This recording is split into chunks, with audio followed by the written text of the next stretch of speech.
Loher is a remarkable place for those interested in archaeology and ancient ruins.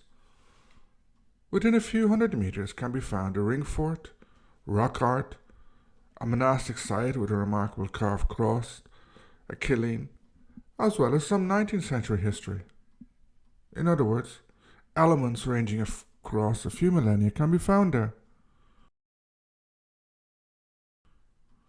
Having already looked at the ringfort and the rock art, in this video I want to look at the monastic site.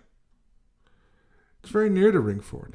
However, to reach it, you have to go back in the direction of the main road around a kilometre, to where there is a sign indicating the Kerry way.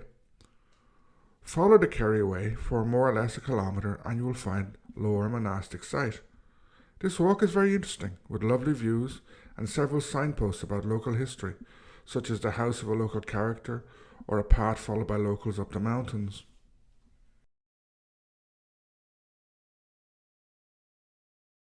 While ringforts are the most common archaeological feature in the Irish rural landscape, there are also numerous early ecclesiastical sites, often referred to as monastic sites.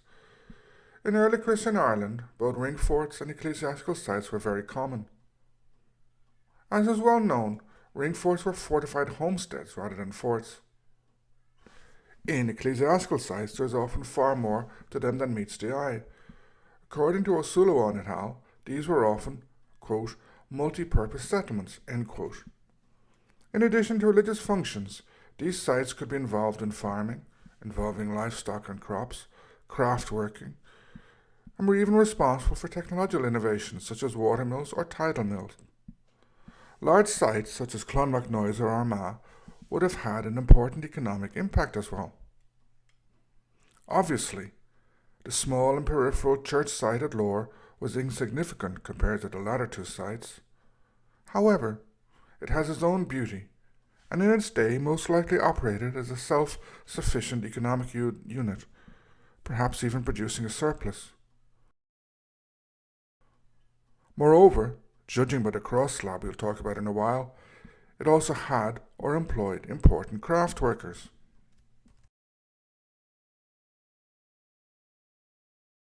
The closeness of Loher ecclesiastical site and ringfort highlights something else that is important. No ringfort, monastic site, or other form of settlement existed by itself. Rather, they existed in complex networks involving trade, food production, the production of metal and other craft works, and many other aspects.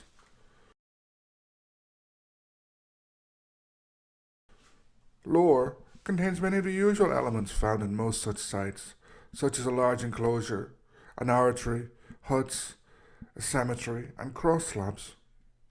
Furthermore, like many other former ecclesiastical sites, it was used more recently as a cillín. In other words, a graveyard for unbaptized children and outsiders.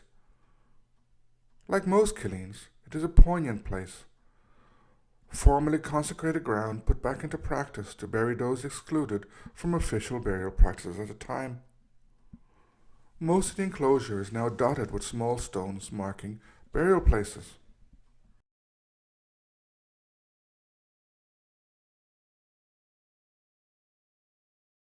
The enclosure measures 31 meters north by south by 26 meters east by west internally. It is roundish, or to use a more technical description, subcircular.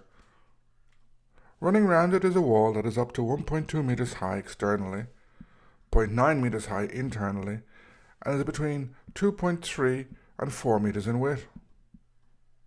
It was probably higher in the past, but over time parts have fallen down or stone was taken for elsewhere. On the southeast there is an entrance marked by two opposing uprights, however it's been blocked up. Possibly there's another entrance on the northwest, but the archaeologists are uncertain about this. Also on the west of the enclosure is a hut. Internally this measures 4.1 meters northeast to southwest by 3.6 meters northwest to southeast. It is in ruins, with the walls being around half a meter high. It was probably entered from the southeast where there's now a gap.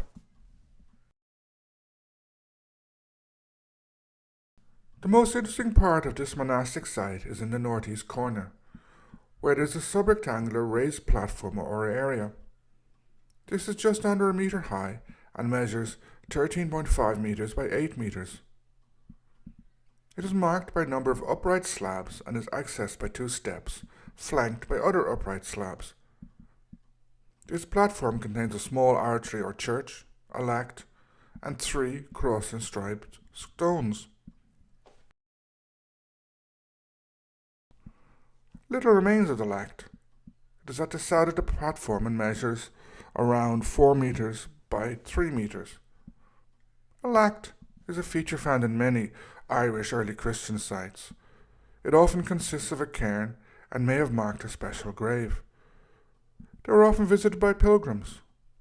Little remains of this one, though it includes a lot of quartz stones, something common in leachts, as can be seen in various other nearby monastic sites, such as Loher or Church Island.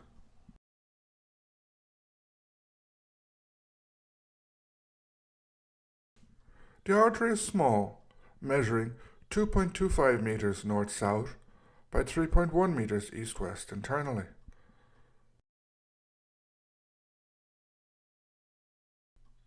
Like other parts of the site, almost nothing survives of the wall. It's less than half a metre high, though it's possible to see a half-metre wide doorway on the west, near which is a slab that may have been a lintel. However, near the artery are the best known features of the site, 3 cross slabs. One of these is particularly beautiful. The first cross slab is 0.68 metres high, 15 centimetres wide and 10 centimetres thick.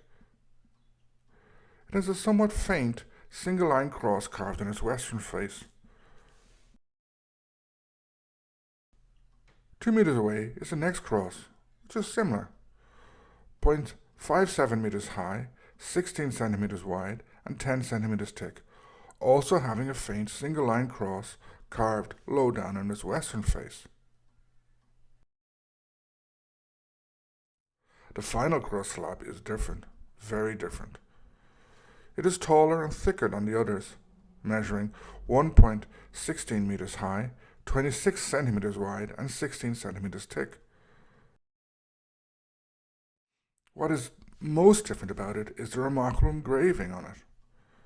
On its west side is a large cross, described as a Latin cross. The top and the arms of the shaft are wider at the end than in the middle, making it look a bit like a Maltese cross.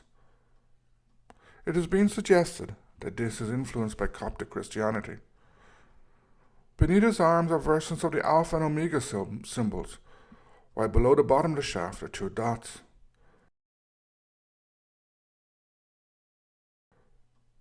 It's called locally leacht or the narrow stone.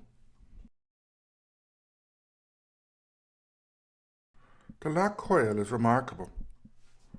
It's hard to describe it properly, as you really have to see it to appreciate it. It alone makes a site worth visiting. It is one of many wonderful cross slabs in Ireland from this period, and makes you think about Gaelic culture in the early Christian era. Iveragh is lucky in that it has so many reasonably well-preserved sites from this period, as well as an immense amount of heritage from many other periods, of course. Moreover, the rest of the site is worth seeing. To understand the cross, or to appreciate it properly, you really have to see it in the context in which it was constructed. In addition, the walk up to the site is beautiful with spectacular views. However, you have to be careful about the time you visit it. During summer, it is often overgrown with ferns, so it is difficult to see things. It's perhaps better to visit it in winter or early spring.